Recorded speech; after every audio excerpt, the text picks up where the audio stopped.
Now, a professor of family medicine, Akintayo Olaolorun, has advocated concerted efforts of stakeholders against drink driving, which he describes as responsible for high rate of road accidents in Nigeria. Rafiu Hamid has details in this report. Driving under influence is a Road Safety Commission Act that makes it illegal for anyone to drive a vehicle under the influence of alcohol or any other substance that impairs one's ability to drive safely. Penalties ranging from fines, imprisonment, driver's license revocation, vehicle impoundment, among others, are attached to this crime, but this has witnessed a setback due to poor enforcement. At this inaugural lecture in Iwo, a professor of family medicine, Akintayo Olaolorun, says drunk driving was responsible for over 70% of vehicular casualties in the country and calls for a total ban of alcohol trading in the motor parks. Over 70% of our drivers drink and drive.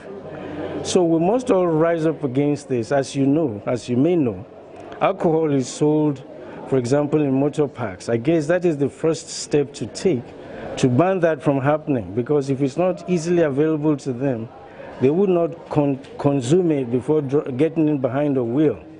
And that's the way to go. The medical expert also encouraged Nigerians to know their blood pressure status to mitigate the prevalence of hypertension in the country, just as he expressed displeasure about the increasing number of people suffering from mental illness in the country, which he put at 50 million.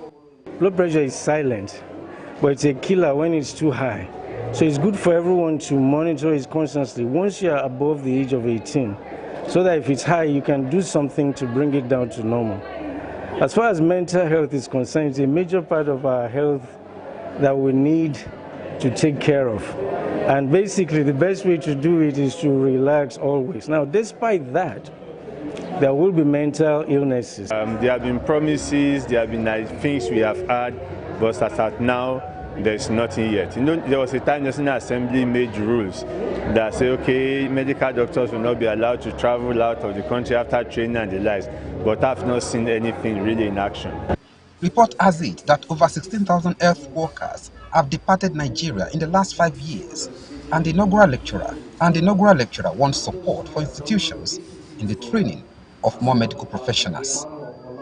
Rafiu Hamid, TVC News, Iwo, Osun State.